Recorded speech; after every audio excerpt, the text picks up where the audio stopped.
அதே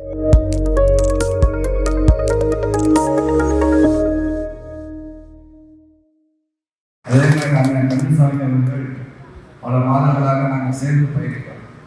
பட்டியல் வெளியேற்ற மாநாடுகள் எல்லாத்துலேயுமே அவர் நடத்துறது நான் அவரும் வந்திருக்காரு.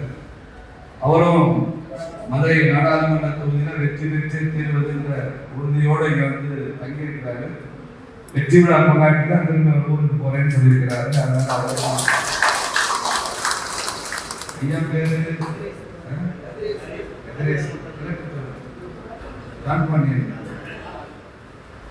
ஜான் பாண்டியன் அண்ணன் கட்சியிலிருந்து வெங்கடேசன் இருக்காங்க, கூட தம்பிகளாக இருக்காங்க. எல்லாருக்கும் வணக்கங்கள், வாழ்த்துக்கள்.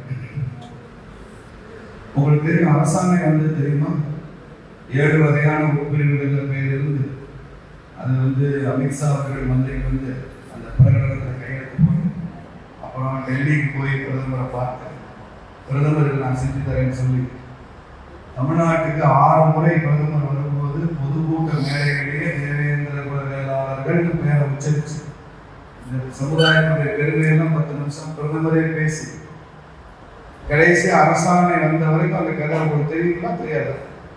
எதுவுமே தெரியாதா? அதே ஆட்ட மாட்டீங்க. எனக்கு சகோதரிக்கும் தெரியுமா? எனக்கு சரி. இப்போ கடைசி அரசாணை கொடுத்தது யாரு? யாரு? அரசாணை 2021 வந்துச்சு. அரசாணை மாத்திரம் போட்டு கையெழுத்து போட்டு போக ஒரு பிரதமர் அவருக்கு லட்சக்கணக்கான கோரிக்கைகள் வரும். இதுக்கெல்லாம் கையெழுத்து போட்டு ஃபைலில் கையெழுத்து போட்டு போட்டு போயிட்டே இருக்கலாம். அப்படி இல்லை, தமிழ்நாட்டில் மாத்திரம் 6 முறை பொதுக்கூட்ட மேடைகளில் இந்த சமூகத்தின் பெயரை உச்சரிச்சிருக்காரு. இந்த சமுதாயத்தை பாராட்டி 15 நிமிஷம் பேசியிருக்காரு சென்னையில் நடந்த பொதுக்கூட்டத்தில். எந்த சமுதாயத்துக்கா? தமிழ்நாடு முதலமைச்சர் இதுவரைக்கும் இந்த சமூகத்தின் பேரை சொல்லியிருக்காரா? நம்ம ஊர் மந்திரி சொல்லியிருக்காரா? நம்ம ஊர் எம்எல்ஏ சொன்னாரா? பாரத பிரதமர் சொல்லியிருக்கிறார். இந்த சமுதாயம் அப்படி அவர் அரசாணை கொடுத்ததுக்கு அப்புறம் மறுபடியும் நான் தான் பிரதமர் வேட்பாளர், எனக்கு வாக்களிக்க மக்களை இந்தியா முழுக்க சந்திச்சு வரும்போது முதல் தேர்தல் தான். அவர் 3வது முறை பிரதமர் ஆகிறாருங்க. ஆனா நமக்கு அரசாணை கொடுத்ததுக்கு அப்புறம் அந்த மகாராஷ்டிரா நிற்கிற முதல் தேர்தல் இதுதான். அப்போ இவ்வளவு பெரிய அரசாணை வந்திருக்கு, பெரிய எதிர்ப்பை தாண்டி வந்திருக்கு, இந்த சமூகம் பெருசா பேசப்பட்டிருக்கு.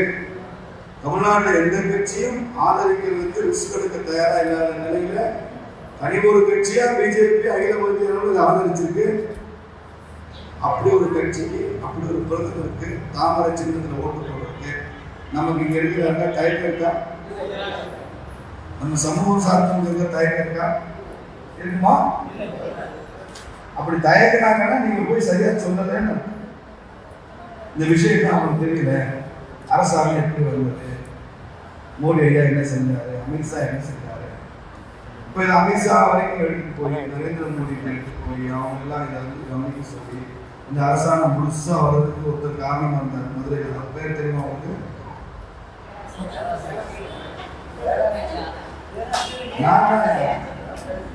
நான் தான் ராம ஸ்ரீனிவாசன் ஆகிய நாம்.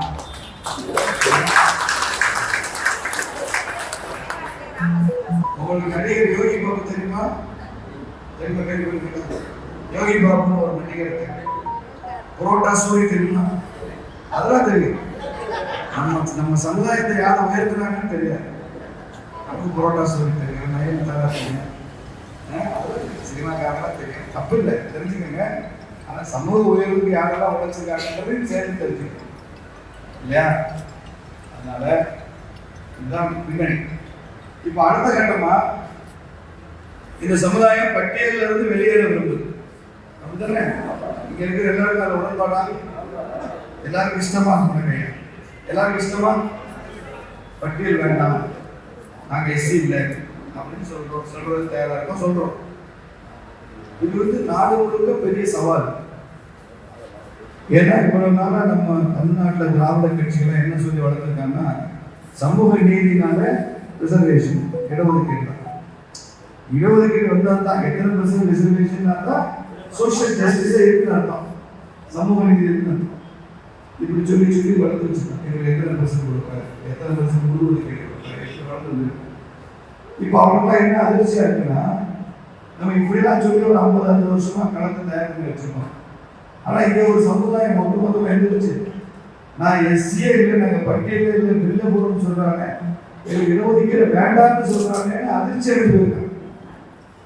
அதனால ஒரு கோரிக்கைன்றது ஏதோ ஒரு பெரிய நிகழ்ச்சி இல்லை, பட்டியலிருந்து வெளியேற வேண்டும் என்பது ஒரு கோரிக்கை அல்ல, இது ஒரு புரட்சி.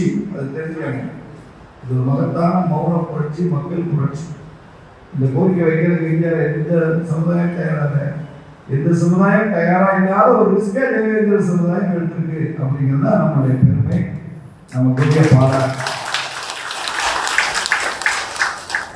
இப்போ இதை ஆதரிச்சு பேசணும். யாராவது ஒருத்தர் பிள்ளையார் சொல்லி போடணும்னு பலசரக்கடை பட்டியல் போடுறோம். ஒரு கல்யாண வீட்டில் பலசரக்கு ஜாமான், நூற்றுக்கணக்கான ஜாமான் தேவைப்படும். பட்டியல் போட்டு எடுத்து ஒரு கடையில் கொடுப்போம். அப்படி கல்யாண சிக்கல் போடுறப்ப மேலே ஒரு முதல்ல என்ன பொருள் எடுக்கும், என்ன பொருள் எடுக்கும், மஞ்சள், ஏதோ ஒன்று முதல்ல ஆரம்பிக்கணும். அப்போ அதுக்கப்புறம் மனமான சிக்கல் நிறையா வந்துடும்.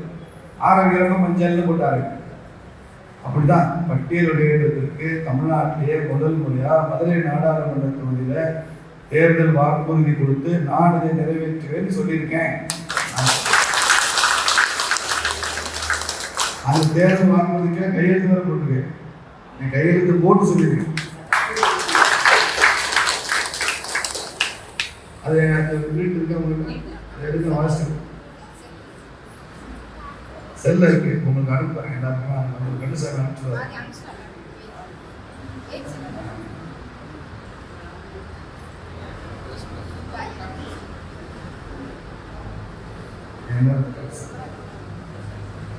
என்ன சொல்லியிருக்கேன்னு சொல்றேன்.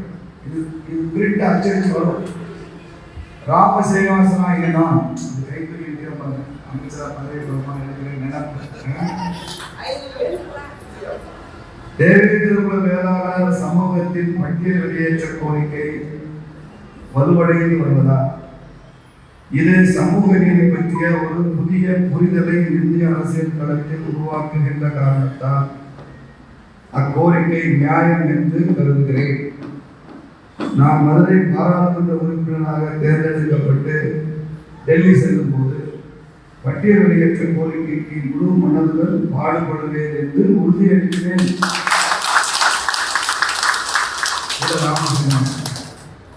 நான் இங்கே பேசினா இது நடக்கிறதுக்கு ஒரு 5 வருஷம் ஆகுதுன்னா, நான் டெல்லியில போய் பேசினா 1 வருஷத்துல நடக்கும். இங்க பேசுறத டெல்லியில பேசணும், எங்க பேசணும் அங்கதான் பேசணும். ஒரு கதவுல முறையில் தூக்கி இருக்காருன்னு வச்சுங்க, அவரை எடுக்கணும்னா கதவு தட்டணும், காலிங் பெல் தட்டணும். சோளத்தை வீட்டே இருந்த கதவு திறப்பாங்க, ஜன்னலை தட்டா திறப்பாங்க, காலிங் பெல் அடிக்கிறது, காலிங் பெல் அடிச்சா திறப்பாங்க. அந்த மாதிரி காலிங் பெல் தான் பார்க்கணும். நம்ம முதல்ல உட்கார்ந்து பேசிக்கிட்டே இருந்தா அது சோளத்தை தட்டுறது, ஜன்னலை தட்டுறது, தட்டிக்கிட்டே இருப்பாங்க. காலிங் பெல் அடிக்கிறதுக்கு தான் டெல்லி போகணும்னு சொன்னேன். இங்க கரெக்டான கதவு திறக்கணும். அப்ப என்ன எம்பிஐக்கு அனுப்புறது உங்க பொறுப்பு தான். எனக்கு ஓட்டு போடுங்க நான் கேட்டே வரல இல்லையா, என்னை பயன்படுத்தி கொள்ளுங்க என்று சொல்ல வந்திருக்கிறேன். உங்களுக்காக ஒரு வாய்ஸ் பேசப்போது அதனால ரிலீஸ் பண்ணி புரியுதா? இதை எப்படி எல்லாம் செய்யணும்? மதுரை கிழக்கு தொகுதி நிறைய கிராமங்கள், அது மாதிரி மதுரை நகரில் அரசு ஊழியர்களாக, ஓய்வு பெற்ற அரசு ஊழியர் வங்கி ஊழியர்களாக நிறைய பேர் மேலூர் தொகுதியில் இப்படி பரவலா இருக்காங்க. எங்கெங்க இருக்காங்க, எங்க அடர்த்தியா இருக்காங்க, எங்க பொதுமா இருக்காங்க, எங்க அதிகாரிகளா கவர்மெண்ட் அபிஷியல்ஸா ரிட்டையர்ட் ஆயிருக்காங்க, வேற ஊர்ல வேலை செஞ்சிருப்பாங்க, ரிட்டையர்ட் ஆனதுக்கப்புறம் மதுரையில் செட்டில் ஆயிருப்பாங்க. அப்படி நிறைய பேர் இருக்காங்க. இதெல்லாம் பட்டியலிடும் லிஸ்ட் இருக்கும். நம்ம டேட்டா எல்லாம் நம்ம எப்படி செய்யணும்? சும்மா கண்டக்ட் அதெல்லாம் நிறைய இருக்கு, நிறைய இருக்கு. இங்க ஒரு 500 பேர் சொல்லணும்னு தெரியாது. அதனால உட்கார்ந்து ஏரியா வரையா பிரிச்சு கிழக்கு தொகுதி, மேற்கு தொகுதி, மதுரை மேற்கு, விராட்டி, அச்சம்பட்டு, நிறைய இருக்காங்க, மாநகரி, மதுரை வடக்குல மாநகரி இருக்காங்க. அப்புறம் மதுரை உட்கார்ந்து தம்பி நான் பேசிக்கிறது நீங்க பேசுறீங்க அப்படி இருக்காங்க. இதெல்லாம் பட்டியல். இது ஒரு கால் சென்டர் போடும். கால் சென்டர் ஏதாவது ஒரு வீட்லேயே போட்டோம். அதெல்லாம் பின்னாடி கமிஷன் சொல்லுவாங்க போகிறோம். அவங்களோட பேசி ஃபோனில் பேசி இந்த அரசாங்கம் வந்த வரலாறும் பட்டியல் வெளியேற்ற வரப்போகிற வரலாறும் பல பேர் தெரியாது. அரசாங்கே தெரியாது. என்ன செஞ்சாங்க, நான் தான் கோபாலட்சுமி தெரியும். அது எல்லாரும் கூட தப்பாக சொன்னாங்கன்னு சொல்லுவேன். நான் தான் சொல்றேன். விஷயம் தெரிஞ்ச கூட தெரியும். கீழே வரைக்கும் அது அந்த செய்தி போகணும். அப்போதான் ஒரு ஊரில் விளக்குத்தூர் கிராமத்தில் மேலூரில் நான் போய் இறங்கி ஒரு வணக்கம் போட்டு வாங்க வாங்க வாங்க வாங்க பேசுவாங்க. அவங்க கூப்பிட்டது ரொம்ப வாஞ்சையா அன்பா, என்னம்மா ரொம்ப தெரிஞ்ச மாதிரி கூப்பிடுறீங்க, எனக்கு தெரியுமா உங்களுக்கு என்ன அரசாங்கம் வாங்கி கொடுத்தவரை ஒரு சும்மா விடுவோம் அப்படின்னு நம்ம அண்ணன் தெரியாது. ஆனால் அவங்க தெரிஞ்சு வச்சுருக்காங்க. இத்தனைக்கும் அவங்க பார்த்தா ரொம்ப படிச்சவங்க மாதிரி அப்படின்னா எனக்கு சாதாரண கிராமத்து பெண்மணியும் அரசாங்கம் வாங்கி கொடுத்தவரை தெரியாது. எங்கள் குளத்துக்கே என்ன சொன்னாங்க, கூட்டத்தில் சரியாக கேட்கறது. அதனால நல்ல ரீச் ஆகலாம் இல்லை வரைக்கும் போகும். இந்த செய்தியை கொண்டு போய் சரி, நீங்கள் எலெக்ஷன் முடிஞ்சு ஜூன் மாதம் 4ஆம் தேதி ஓட்டு பெரிய திறக்கிறப்போ ஒற்ற ஓட்டு அத்தனையுமே நம்ம நம்ம நம்ம ஓட்டு நம்ம சொந்த வந்த ஓட்டு அத்தனையும் காங்கிரஸ் எல்லாருக்கும் ஊரில் டெக்ளேர் பண்ணும். மகாராஷ்டிரா அரசாங்கம் கொடுத்தாரு. அரசாங்கம் கொடுத்ததுக்கு அப்புறம் அவர் பிரதமராகவே வந்து சந்திக்கிற முதல் தேர்தல். அதற்கு நன்றி கடனா இந்த ஒரு ஓட்டு அவருக்கு நம்ம போட்டே தீர்வு. நான் எந்த கட்சியாக இருந்தாலும் சரி, இது வரைக்கும் எங்கள் வீட்டில் வேற வேற படம்லாம் ஒட்டி வச்சிருக்கேன், வேற வேற தலைவர்கள்லாம் வழிபட்டேன். ஆனால் அவர் இம்முறை எனக்கு அரசாங்கம் கொடுத்தவர் நன்றி நான் ஓட்டு போடுவேன். என் சமூகத்தின் பேரை பொதுவெளியில் உச்சரித்தவர் நான் ஒரு ஓட்டு போடுவேன். என் சமுதாயத்தை பற்றி ஒரு பொதுக்கூட்டத்தில் 15 நிமிஷம் பேசினவர் அதுக்காக போடுறேன். அப்படி சொன்னாங்க, அப்படி சொல்றது நம்புங்க. இதை தாண்டி நான் ஓட்டை மாற்றி போடுவேன் ஏதாவது வலுவான காரணம் இருக்கா? காரணம் தான் போடணும். ஒரே காரணம் தான், இவ்வளோ காசு தராங்க நீங்க ஒன்று தரலேன்னு கேட்கலாம். ஆனா அப்படி கேட்கறவே இந்த சமுதாயத்துக்காரனா இருக்க மாட்டான் நான் நம்புறேன். ஓட்ட அடிக்கிற ஆள் நம்ம ஆள். அதனால அது உறுதியாக இருக்கு. பேசணும் மக்கள். இங்க இருந்து டெல்லியில போய் நம்ம எம்பியா உட்கார்றப்ப இது ஏதோ ஒரு தனி நபருக்கு எம்பி பதவி கிடைச்சுன்னா அர்த்தம் இல்லை. பட்டியல் விட்டு இந்த சமூகம் வெளியேறணும்ன்ற கோரிக்கைக்கு எம்பி பதவி கிடைச்சிருக்குன்னு ஒரு பெரிய சமுதாயத்தின் ஆரோக்கியத்துக்கு ஒரு எம்பி. நாம போய் நம்ம சமுதாயம் 1 கோடி பேர் போய் டெல்லியில பேச முடியாது. 1 கோடி பேர் டெல்லிக்குள்ள உள்ளே வர முடியாது. தாங்காத டெல்லி பார்லிமெண்ட்டுக்குள்ள போய் 1 கோடி பேர் பேச முடியுமா? முடியாது. நம்ம பிரதிநிதியா ஒருத்தர் டெல்லியில போய் பேசுறதுக்காக அழுத்தமா பேசுவாங்க அப்படிங்கிற நம்பிக்கையோட இது கொண்டு போகும். பண்ணலாமா? அதே மாதிரி நீங்க உத்தரவாதம் எங்க ஊருக்கு பிரச்சாரத்துக்கு வாங்க, எங்க ஊர்ல பாருங்க, இவரை பாருங்கன்னு நீங்க கூப்பிடக்கூடாது. ஏன்னா இன்னைக்கு இருந்து இன்னும் 30 நாள் தான் தேர்தல். நான் வந்து 15 நாள்ல 15 லட்சம் மக்களை சந்திக்கிறேன். காலையில இருந்து ராத்திரி வரைக்கும் அப்படியே பிரச்சனை, பணம் பிரச்சனை, நேரம் பிரச்சனை, அலைச்சல் பிரச்சனை, வெயில் பிரச்சனை, எலெக்ஷன் கமிஷன் பிரச்சனை, எதிர்கட்சி பிரச்சனை, உள்கட்சியிலே பிரச்சனை. உள்கட்சியிலுமே கோஆர்டினேஷன்லாம் பண்ணணும். பேசி பேசி பேசி தொண்டையாக அப்படியே ஸ்டைலாக. அதனால நான் வந்து என்ன நினைக்கிறேன், என்ன சொல்றேன், கருணசாமியும் கோவிலட்சுமி என்ன சொல்றாங்க, எங்க ஏரியாவுக்கு நீங்க வரவே. நான் இருக்கும்போது நீங்க வந்தா எனக்கு என்ன மரியாதை? இப்போ வந்து உங்க வீட்டுக்கு நான் வரேன், சாப்பாடு கொடுக்குறீங்க, சாப்பிட்டுட்டு அந்த பாத்திரத்தை நானே கழுவுறேன்னு வச்சுக்கோங்க. என்ன சொல்லுவீங்க? நான் இருக்கிறப்ப நீங்க கழுவக்கூடாதுன்னு தான் சொல்லுவீங்க. நாங்கள் எது சொல்றோமோ நீங்க கழுவுறீங்க. அதான் விருது. அது மாதிரி தான் நாங்கள் இருக்கோம், நீங்க வரக்கூடாது. நீங்க போய் மற்ற சமுதாயம்லாம் பாருங்க, தொகுதி பெருசு, மற்ற எல்லா ஓட்டையும் பாருங்க. திமுக ஓட்டெல்லாம் வாங்கிட்டு வாங்க, அண்ணா திமுக ஓட்டெல்லாம் வாங்கிட்டு வாங்க. இந்த ஓட்டு எங்க பொறுப்பு அப்படின்னு சொல்லணும். சொல்லலாமா? அதனால மற்ற விஷயங்கள் எப்படிலாம் போகணும் வைக்கிறோம் கருணசாமியும் கோவிலட்சுமியும் பேசுவாங்க. நீங்க வந்து தொகுதி முழுக்க சிந்திச்சு வேலை செய்ய வேண்டாம். நம்ம பகுதியில் நம்ம பஞ்சாயத்தில் யூனியனில் நம்ம பஞ்சாயத்து யூனியனில் வேலை செய்யறது ஒரு பஞ்சாயத்து யூனியன் 30-40 கிராமம் இருக்கும். அதில் அடர்த்தியாக சமூக மக்கள் இருப்பாங்க. அவங்களுக்கு வேலை செய்யும். மதுரை கிழக்கில் உள்ளவர் வந்து இங்கே மாடக்குளத்தில் வந்து வேலை செய்யணும் அவசியம். மாநகரில் இருக்கிறவர் மேலூர் போய் வேலை செய்யணும் அவசியம். அவங்க இருக்கிற ஏரியாவில் ஒரு 10 கிலோமீட்டர் சுற்றுலாவில் வேலை செய்யணும். அதற்குரிய மெத்தடில் போங்க. ஆனால் இது 10 நாளில் அத்தனை பேரையும் மாற்றணும். இது மைக் போட்டு பேசி அவங்க மனசை மாற்ற முயற்சி கிடையாது. அவங்க நேருக்கு நேராக பார்த்து வீடுகளில் பேசணும். அவங்க வீட்டு வாசலில் போய் உட்காந்து வாக்கா எப்படிங்க சித்தப்பா இருக்கீங்க பெரியப்பா இருக்கீங்கன்னு கேட்டு அவங்க வீட்டில் உட்காந்து பேச்சு அதுதான் மனசு மாறும். ஓட் கன்வர்ஷன் கேட்கும். ஏன்னா அவங்க வீட்டில் கருணாநிதி படம் மாட்டி வச்சிருப்பாரு, ரெட்டல் அடிச்சிருப்பாரு, அவர் கட்சியில் இருப்பாரு. நீ வந்துட்டியா பார்த்தா என் பதவி போயிருமே, பதவி போது ஒரு இல்லையா, நீ இதெல்லாம் வந்து பட்டியல் கோரிக்கையை போயிருக்கியா பரவாயில்லைன்னு உன் கட்சிக்காரர் ஆதரிக்கிறாருன்னு உன் கட்சி எப்படி டெல்லி போய் ஆதரிச்சு பேசி இதை ஆராய்ச்சி செய்வாங்களான்னு அட ஒரு மனுஷன் அதை பண்ணி தரேன்றாங்க. அவன் டெல்லிக்கு அனுப்ப வேண்டாமான்னு கேட்கல. அரசாங்கம் தான் நீங்க ஓட்டு போடல தெரியுமா உங்களுக்கு?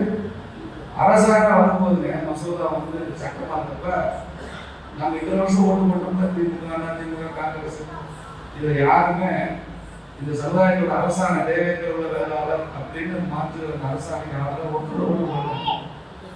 உங்க கம்யூனிஸ்ட் நீங்க ஓட்டு போட்டு அனுப்பிச்சீங்களா வெங்கடேசன் அவரு போடல. விருதுநகர்ல ஒரு மாணிக்காரர் போடாம அவரு போடல. ஒரு சிவகங்கையில இருந்து கார்த்திக் சிதம்பரம் போடாம அவர் போட்டாரா? இல்ல. தூத்துக்குடி அக்கா கனிமொழி அனுப்பிச்சீங்கன்னா நீங்க அனுப்பிச்சு ஓட்டு போட்ட அந்த அக்கா ஓட்டு போட்ட. அப்ப இந்த சமுதாயத்துக்கு ஓட்டை வாங்கிட்டு போனாங்க. இந்த சமூகத்துக்கு ஏதாவது நல்லது செய்யறீங்க இந்த சமூகத்துக்கு நான் ஓட்டு போட்டு பதிலுக்கு போது நான் ஒருத்த நாள் ஓட்டை வாங்கணும். இன்னைக்கு நான் என் ஓட்டை அவன் தெரிவி தரேன் சொல்லணும்ல. போகுது எல்லாம் வெளியிடத்துக்கு வெளியே போயிட்டான். ஓட்டாவோட சாப்பிட போயிட்டாங்க. எல்லாரும் வெளியே போயிட்டா இந்த மசோதா எப்படி நிறைவேற்றி யார் ஓட்டு போட்டா? அத்தனை பிஜேபி எம்பி ஓட்டு போட்டு இந்த மசோதா நிறைவேற்றும். இதெல்லாம் வரணும் தெரிஞ்சுக்கங்க. வேற இல்லாத விஷயத்தை தெரிஞ்சு வச்சிருக்கீங்க. வாட்ஸ்அப் நம்பர்லாம் தெரிஞ்சு வச்சிருக்கீங்க. வரலாறு தெரிய மாட்டேங்குது. அதனால இதை புரிந்து கொண்டு வேலை செய்யணும். தேர்தல் முடியறதுக்குள்ள முழு சமூகத்தையும் சந்திக்கணும். அவங்க எல்லாம் இந்த அரசாணை கொடுத்த அந்த புண்ணியவனுக்கு ஆதரவாக இந்த தடவை ஒரு ஓட்டு தாமரைக்கு போடணும் அப்படின்னு சொல்லலாமா? அதே மாதிரி மதுரை வளரும் அடுத்த பயணம். மதுரையில் தொழில் வளர்ச்சி பொருளாதாரம் இல்லை. மக்கள் மத்தியில் காசு குணங்கள் அங்கேயே போராட்டம் கிடையாது. இல்லைன்னா கந்து வண்டி பெயிண்ட் வண்டியா இருக்கு. அப்போ இதெல்லாம் மாற்றி இங்கே தொழில் வளர்ச்சி வரணும்னா இங்கே புதிய தொழில் முதலீடுகள் வரும். தொழில்னா என்ன, தொழில் முதலீடுனா என்ன, அது எப்படி இருந்தால் வரும், அதுக்கு என்னென்ன ஸ்கில் வேணும், இன்ஃப்ராஸ்ட்ரக்சர் வேணும்னு தெரிஞ்ச ஒருத்தர் வெளியிலிருந்து இதுக்காக மூவ் பண்ணாதான் தொழில் வளரும். கொண்டு வந்து கொடுக்கணும். நீங்கள் தொழில் கொடுக்குற மகாராஷ்டிரா டெல்லியில் பிறந்துறாங்க.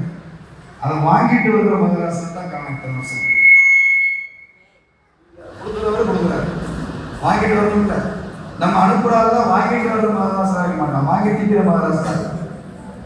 அப்போ தொழில் முதலீடு வரணும்னா இந்த சமூகமும் வளரும். எத்தனை நாளைக்கு நீங்க வேலை செஞ்சு இந்த சமுதாயத்தில் உங்களை பார்த்து மற்றவன் முதலாளியை கூப்பிடுற மாதிரி ஒவ்வொரு வருஷமும் 1000 முதலாளிகள் உருவாகணும். சிவகாசி பிறந்தாங்கலாம் போனா நம்மளால எல்லாரையும் முதலாளி கூப்பிடுறாரு, நம்ம நல்லா வேலை செய்யறாரு, எல்லாம் ஓகே நல்லா இருக்கு. நம்ம பார்த்து மற்றவங்க முதலாளி கூப்பிடணும்ல, கூப்பிடணும் வேண்டாமா? அதான் பெருமை. ஏன் ஒரு 1000 முதலாளி வரக்கூடாதுன்னு கடை வைக்கலாம், வியாபாரம் பண்ணலாம், தொழில் பண்ணலாம், ஒரு உற்பத்தி பண்ணலாம், 10 பேருக்கு வேலை பண்ணலாம். அப்போ 1000 முதலாளி சொல்லுவாங்க. அப்படி எல்லா சமுதாயங்களும் முன்னேறும். எல்லா சமுதாயங்களும் தொழில வளர்ச்சியில முன்னேறும்போது தான் ஒரு சமமான ஒரு நிலைமை, சமமான வளர்ச்சி, சீரான வளர்ச்சி. இல்லைன்னா நம்ம பின்தங்கிடும். அதனால மதுரை வளரணும்னா தாமரம் வளரணும்னு சொல்லிட்டு, மதுரை வளரணும்னா அப்படி வரும்போது நமக்கென்று என்னென்னலாம் ஸ்பெஷலைஸ்ட் இண்டஸ்ட்ரி இருக்கும்.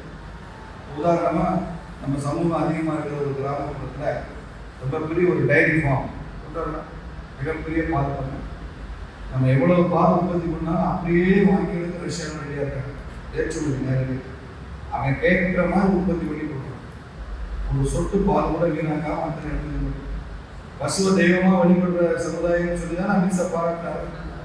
பசுவ தெய்வம் வழிபட்டுருவோம், பால் பண்ண வச்சிருவோம், 1000 கணக்கில் மாற வச்சு அதுக்கு வங்கியை லோன் கொடுத்து சொல்லுவோம், அரசாங்கத்தை பண்ணணும்னு சொல்லுவோம்.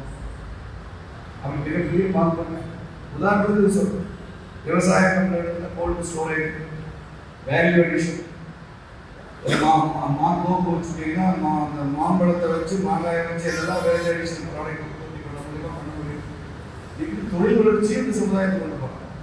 ஆனால் இதெல்லாம் திட்டமிட்டு செஞ்சு தர ஒரு மக்கள் பிரதிநிதி தேவை. அப்படிப்பட்ட ஒரு மக்கள் பிரதிநிதியாக நான் இருப்பேன் என்பது உங்களுக்கு தெரியும். எனக்கும் அந்த அக்கறை ஆசை இந்த சமுதாயம். அதனால மதுரை வளரணும்னா ஐயாவுக்கு நன்றி சொல்லணும்னா இதை நீங்க செய்யுங்க.